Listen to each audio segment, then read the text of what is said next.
2022 is a big year for the Apple Watch. There's not one, not two, but 3 new models. There's the all-new Apple Watch Ultra for extreme fitness buffs, and even a new, slightly cheaper SE. But we're not here to talk about those 2 watches today. We're here to talk about the brand new Series 8.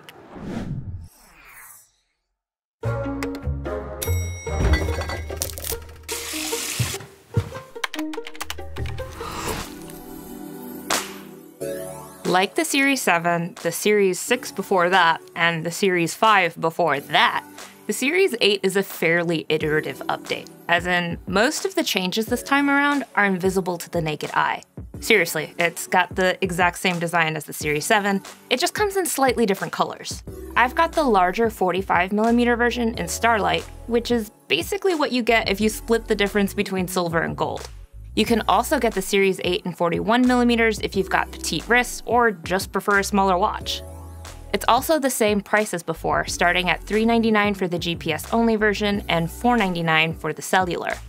But while the design hasn't changed much, there are significant differences inside the watch. Namely, it's got the new S8 chip.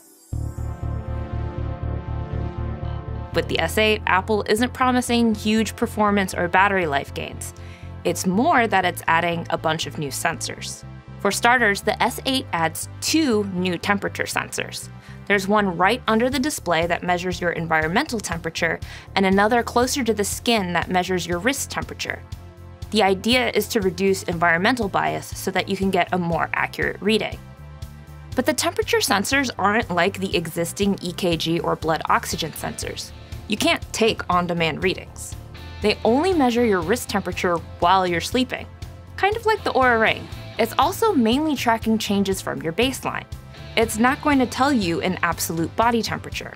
So why should you care about how your wrist temperature varies from night to night? Well, it depends. A lot of trackers like the Fitbit Sense and Samsung's Galaxy Watch 5 mainly use temperature as an extra metric in determining your sleep quality. And you can do that with the Series 8 too, though it's not going to be contextualized for you in the single sleep score or anything like that. It's more that you can monitor how things like jet lag, a particularly gnarly workout, or even a few margaritas might impact your baseline. For folks who use the Apple Watch to track their cycles, enabling temperature tracking will also get you retrospective ovulation estimates after about 2 cycles. It's retrospective and not predictive for a reason. The idea is that a better understanding of past cycles might help folks who are trying to conceive. But like many other health and wellness features on the Apple Watch, this is strictly an awareness tool. You're not meant to use this in a medical capacity or as a contraceptive. There are other apps and devices out there that are FDA cleared for that purpose, but this ain't one of them. Don't use the Series 8 for that. And just as another aside, I can understand if in the post-Roe world, advanced cycle tracking leaves you feeling a bit uneasy. You should know that you don't have to use Apple's cycle tracking app. And if you do, temperature data is totally optional. You can turn that off in the settings. If you do want to use it, however, Apple says that cycle tracking data is encrypted on your device and only accessible with a passcode, Touch ID, or Face ID. If you enable a passcode and use 2-factor authentication, Health app data synced with iCloud is also end-to-end encrypted. Okay, now that we've gotten that out of the way, I wish I could tell you how well the temperature tracking works, but I can't just yet. I've only had this for about a week, and you need at least 5 nights of sleep tracking data in order to build a baseline. I also don't have 2 cycles worth of temperature data yet. I will be testing this long-term, however, so stay tuned for some follow-ups. The other new sensors in the Series 8 are a souped-up, high-G accelerometer and an improved gyroscope. These 2 sensors work with the barometer, GPS, and microphone to detect if you've been in a severe car crash. If you have, the watch will alert emergency services for you. Now, this isn't limited to the Series 8. It's also included on the iPhone 14 lineup, as well as the Apple Watch SE and Ultra. Again, I wish I could tell you if this feature works, but for obvious reasons, this isn't something I was able to test out. I love y'all, but I'm not about to get myself into a car crash for a smartwatch review. We did use a little RC car here to try and trick the Apple Watch into detecting a crash, and to no one's surprise, we didn't fool the watch. I think we just wanted an excuse to play with a toy car. That said, like fall detection, you're not likely to get false triggers. The new accelerometer can detect up to 256 Gs, and the feature is designed to detect extreme impact and sudden changes in speed. While these are the two marquee updates with the Series 8, you also get a bunch of new features with watchOS 9. These updates will also be coming to the Series 4 or later, so they're not exclusive to the Series 8. As with every new version of watchOS, you get some nifty new watch faces. I particularly liked the Metropolitan and Lunar watch faces, as well as the new color backgrounds for the modular watch face. The calendar app has also been redesigned, and I found it really helpful for visualizing when all my meetings were. watchOS 9 also introduces medication reminders. I'm incredibly bad at taking my meds, and these reminders didn't exactly change that, but they did help me take them more consistently. And before you ask, yes, watchOS 9 introduces a new low-power battery mode. This low-power mode turns off the always-on display, background sensors, and limits Wi-Fi and cellular connectivity. However, enabling it doesn't mean you're suddenly going to get multi-day battery life on the Series 8. Apple says you can get up to 36 hours on the Series 8 with low-power mode enabled, but I've yet to get that in testing. I mostly got around 24 hours and found low-power mode most useful for when I wanted to get a little extra juice to make it home from the office, or if I forgot to top up the battery before a long run.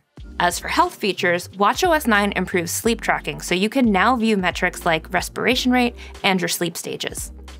It's still not quite at the level as, say, a Fitbit or Oura Ring, but it's a lot better than it used to be. If you've been diagnosed with AFib, the watch can also now passively monitor your AFib history. On the fitness front, watchOS 9 adds some new running metrics like running power, vertical oscillation, stride length, and ground contact time. You can also monitor elevation changes and your heart rate zones directly from the wrist. Now this, I have gotten to test. It's not as in-depth as some of the features you'll find on a Garmin or a Polar, but it is a significant step up. I run a lot, and I really dug the ability to scroll through multiple workout views, check which heart rate zone I was in, and create my own custom interval workouts. Good news for hikers, watchOS 9 includes a redesigned compass app, and some of those fancy features coming to the Apple Watch Ultra will also be available on the Series 8. While I loved a lot of what watchOS 9 brought to the table, again, it is a software update. So if these upgrades sound cool, you don't necessarily need the Series 8 itself to get them. Those new compass features, you can also get them as long as you have a Series 6 or later. So if you've got a Series 6 or 7, there really isn't a compelling reason to upgrade unless you really want advanced cycle tracking or crash detection. And even then, crash detection is available on the iPhone 14 lineup, so you could just easily upgrade your phone if you're happy with the watch you've got. It's a different story if you've got a Series 3, 4, or 5. Personally, I'm a big fan of the larger screen and thinner bezels you'll get on the newer Series 7 and Series 8.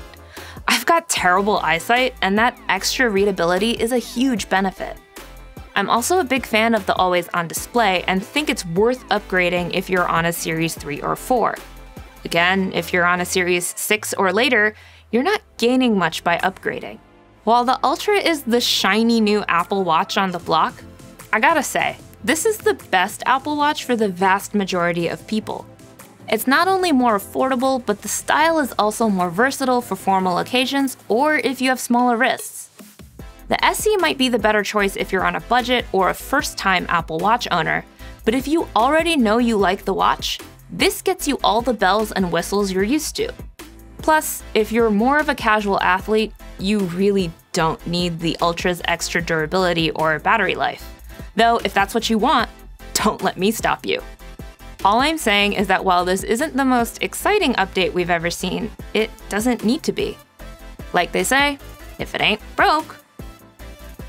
The Apple Watch was already the best smartwatch around for iOS users. The Series 8 just further cements that. Hey guys, thanks for watching our thoughts on the Series 8. The Apple Watch Ultra is next, so what feature are you most excited about? Let us know in the comments.